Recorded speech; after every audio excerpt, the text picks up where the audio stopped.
ಸರೋಜಾದೇವಿ ಪತಿಯ ಸಮಾಧಿ ಬಳಿಯೇ ವಿಧಿವಿಧಾನಕ್ಕೆ ಇದೀಗ ಸಮಸ್ಯೆ ಎದುರಾಗಿದೆ.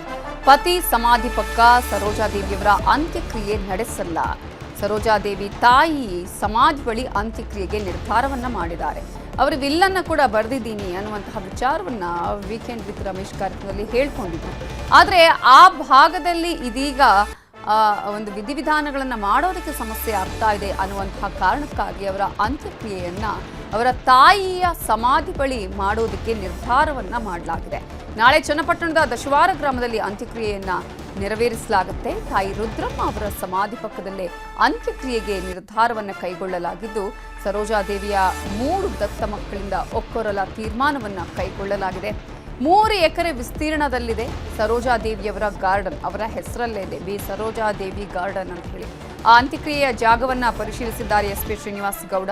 ಗಣ್ಯರು ಜನ ಸೇರೋದ್ರಿಂದ ಬಂದೋಬಸ್ತ್ಗಳನ್ನ ಪರಿಶೀಲನೆಯನ್ನ ಈಗಾಗಲೇ ಅವರು ಮಾಡಿದ್ದಾರೆ.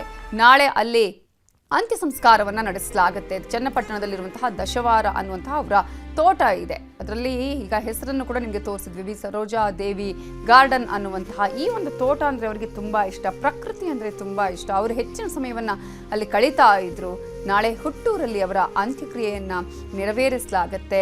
ಅದಕ್ಕೆ ಬೇಕಾದಂತಹ ಸಿದ್ಧತೆಗಳನ್ನು ಅಲ್ಲಿ ಮಾಡಿಕೊಳ್ಳಲಾಗ್ತಾ ಇದೆ. ಹಾಗೆಯೇ ಅಲ್ಲಿ ಗಣ್ಯರು ಬರ್ತಾರೆ, ಜೊತೆಗೆ ಸಾಕಷ್ಟು ಜನ ಸೇರ್ತಾರೆ, ಅಭಿಮಾನಿಗಳು ಸೇರ್ತಾ ಇರೋದ್ರಿಂದ ಬಂದೋಬಸ್ತ್ನ ಪರಿಶೀಲನೆಯನ್ನು ಕೂಡ ಇದೀಗ ಎಸ್ಪಿ ಶ್ರೀನಿವಾಸ್ ಗೌಡ ಪರಿಶೀಲಿಸಿದ್ದಾರೆ.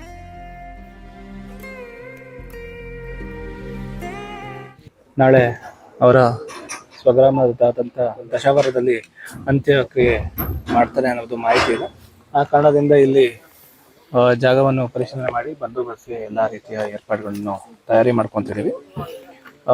ಏನು ನಾಳೆ ಟೆಂಟೇಟಿವ್ ಆಗಿ ಒಂದು 11 ಗಂಟೆ ನಂತರದಲ್ಲಿ ಇಲ್ಲಿ ಬರ್ಬೋದು ಅಂತ ಹೇಳಿದ್ದಾರೆ. ಆ ಕಾರಣದಿಂದ ನಾವು ನಮ್ಮ ಅಧಿಕಾರಿಗಳೆಲ್ಲ ಇಲ್ಲಿ ಬಂದು ಸ್ಥಳ ಪರಿಶೀಲನೆ ಮಾಡಿದ್ದೀವಿ. ರೋಡ್ ಏನಿದೆ, ರೋಡು ಚೆನ್ನಾಗಿರೋ ರೋಡ್ ಇದೆ. ಇಲ್ಲಿ ಪಾರ್ಕಿಂಗ್ಗೆ ವ್ಯವಸ್ಥೆಗಳನ್ನು ನಾವು ಮಾಡ್ಕೊತಾ ಇದ್ದೀವಿ. ಅಕ್ಕಪಕ್ಕ ಏನು ಜಾಗಗಳಿದೆ, ಅಲ್ಲಿ ಜಮೀನುಗಳಿದೆ, ಅಲ್ಲಿ ಅವರನ್ನ ಅನುಮತಿ ಪಡೆದು ಫರ್ದರ್ ಪಾರ್ಕಿಂಗ್ ಸ್ಥಳಗಳನ್ನು ನಾವು ಮಾಡ್ಕೊತಿದ್ದೀವಿ. ಜೊತೆಗೆ ಜನ ಏನು ನಿರೀಕ್ಷೆ ಇದೆ ಬರ್ತಾರೆ ಅಂತ, ಅದ್ರ ತಕ್ಕಂತೆ ನಾವು ಬ್ಯಾರಿಕೇಡಿಂಗ್ ಎಲ್ಲ ವ್ಯವಸ್ಥೆಯನ್ನು ಮಾಡ್ಕೊತೀವಿ. ಬಹುಭಾಷಾ ನಟಿ ಸರೋಜಾದೇವಿಯವರು ನಿಧನರಾಗಿದ್ದು ಈಗಾಗಲೇ ಅವರ ಅಂತಿಮ ದರ್ಶನ ಕೂಡ ನಡೀತಾ ಇದೆ. ನಾಳೆ ಚನ್ನಪಟ್ಟಣ ತಾಲೂಕಿನ ಅವರ ಸ್ವಗ್ರಾಮ ದಶವಾರ ಗ್ರಾಮದಲ್ಲಿ ಇರತಕ್ಕಂಥ ಅವರ ತೋಟದಲ್ಲಿ ಅಂತಿಮ ಕ್ರಿಯೆಯನ್ನು ಮಾಡಲಿಕ್ಕೆ ಸಿದ್ಧತೆಯನ್ನು ಮಾಡ್ಕೊಳ್ಳಲಾಗ್ತಾ ಇದೆ. ನಿಮಗೆ ಆ ದೃಶ್ಯವನ್ನು ತೋರಿಸುವಂಥ ಪ್ರಯತ್ನ ಮಾಡ್ತಾ ಇದ್ದೀನಿ. ದಶವಾರ ಗ್ರಾಮಕ್ಕೆ ಏನು ಪ್ರವೇಶವನ್ನು ಮಾಡುವಂಥ ಸಂದರ್ಭದಲ್ಲಿ ಮೊದಲಿಗೆ ಒಂದು ತೋಟ ಸಿಗ್ತದೆ. ಅದಕ್ಕೆ ಈಗಾಗಲೇ ಡಾಕ್ಟರ್ ಬಿ ಸರೋಜಾದೇವಿ ಗಾರ್ಡನ್ ಅಂತೇಳಿ ಹೆಸರನ್ನು ಕೂಡ ಇಡಲಾಗಿದೆ.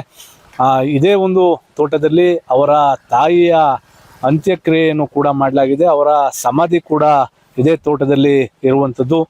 ಈಗ ಏನು ಸರೋಜಾದೇವಿಯವರ ಅಂತ್ಯಕ್ರಿಯೆಯನ್ನು ಕೂಡ ಇದೇ ತೋಟದಲ್ಲಿ ಮಾಡ್ತಾರೆ ಎನ್ನುವಂಥ ಅಧಿಕೃತ ಮಾಹಿತಿ ಕೂಡ ಲಭ್ಯ ಆಗ್ತಾ ಇರತಕ್ಕಂಥದ್ದು. ಈಗಾಗಲೇ ಸ್ಥಳದಲ್ಲಿ ಚನ್ನಪಟ್ಟಣದ ಏನು MK ದೊಡ್ಡಿ ಪೊಲೀಸ್ ಠಾಣೆಯ ಪೊಲೀಸರು ಜೊತೆಗೆ ಗ್ರಾಮಾಂತರ ಪೊಲೀಸ್ ಠಾಣೆಯ ಪೊಲೀಸರು ಕೂಡ ಸ್ಥಳಕ್ಕಾಗಮಿಸಿ ಆ ಸ್ಥಳವನ್ನು ಪರಿಶೀಲನೆಯನ್ನು ಕೂಡ ಮಾಡ್ತಾ ಇದ್ದಾರೆ. ನಾಳೆ ಬೆಳಿಗ್ಗೆ 11:30 ಗಂಟೆಗೆ ಸರೋಜಾದೇವಿಯವರ ಮೃತದೇಹ ಏನು ಈ ಒಂದು ಗ್ರಾಮಕ್ಕೆ, ಅವರ ಹುಟ್ಟೂರು ದಶವಾರ ಗ್ರಾಮಕ್ಕೆ ಬರ್ತಾ ಇರುವಂಥದ್ದು. ಹಾಗಾಗಿ ಈಗಾಗಲೇ ಸಕಲ ಸಿದ್ಧತೆಯನ್ನು ಕೂಡ ಮಾಡಿಕೊಳ್ಳಲಾಗ್ತಾ ಇದೆ. ಪೊಲೀಸ್ ಇಲಾಖೆಯ ಸಿಬ್ಬಂದಿಗಳು, ಅಧಿಕಾರಿಗಳು, ಹಾಗೆ ಅವರ ಕುಟುಂಬಸ್ಥರು, ಗ್ರಾಮಸ್ಥರು ಕೂಡ ತೋಟಕ್ಕೆ ಆಗಮಿಸಿ ಯಾವ ಸ್ಥಳದಲ್ಲಿ ಆ ಅಂತ್ಯಕ್ರಿಯೆಯನ್ನು ನೆರವೇರಿಸಬೇಕು ಎನ್ನುವಂಥ ನಿಟ್ಟಿನಲ್ಲಿ ಎಲ್ಲ ರೀತಿಯ ಚರ್ಚೆಗಳು, ಸಿದ್ಧತೆಗಳು ಕೂಡ ನಡೀತಾ ಇರ್ತಕ್ಕಂಥದ್ದು. ಇವತ್ತೀಗಾಗಲೇ ಏನು ಕನ್ನಡ ಚಿತ್ರರಂಗದ ಸುಮಾರು ನಟ ನಟಿಯರು ಕೂಡ ಅವರ ಅಂತಿಮ ದರ್ಶನವನ್ನು ಪಡಿತಾ ಇದ್ದಾರೆ. ನಾಳೆ ಕೂಡ ಚನ್ನಪಟ್ಟಣದ ದಶವಾರ ಗ್ರಾಮದಲ್ಲಿ ಏನೋ ಅಂತ್ಯಕ್ರಿಯೆ ನಡೀತಾ ಇದೆ.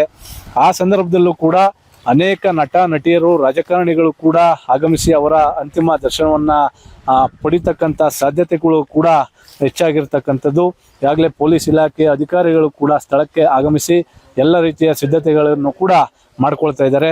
ಒಟ್ಟಾರೆ ನಾಳೆ ಬೆಳಗ್ಗೆ 11:30 ಗಂಟೆಗೆ ಸರೋಜಾದೇವಿಯವರ ಪಾರ್ಥಿವ ಶರೀರ ದಶವಾರ ಗ್ರಾಮಕ್ಕೆ ಆಗಮನ ಆಗ್ತಾ ಇದೆ. ಇಲ್ಲೇ ಈ ಒಂದು ತೋಟದಲ್ಲೇ ಅವರ ತಾಯಿಯ ಸಮಾಧಿ ಪಕ್ಕದಲ್ಲೇ ಅವರ ಅಂತ್ಯಕ್ರಿಯೆ ಕೂಡ ನಡೀತಾ ಇರ್ತಕ್ಕಂಥದ್ದು. AT Venkatesh, Prabhu, news 18, Bengaluru Dakshina.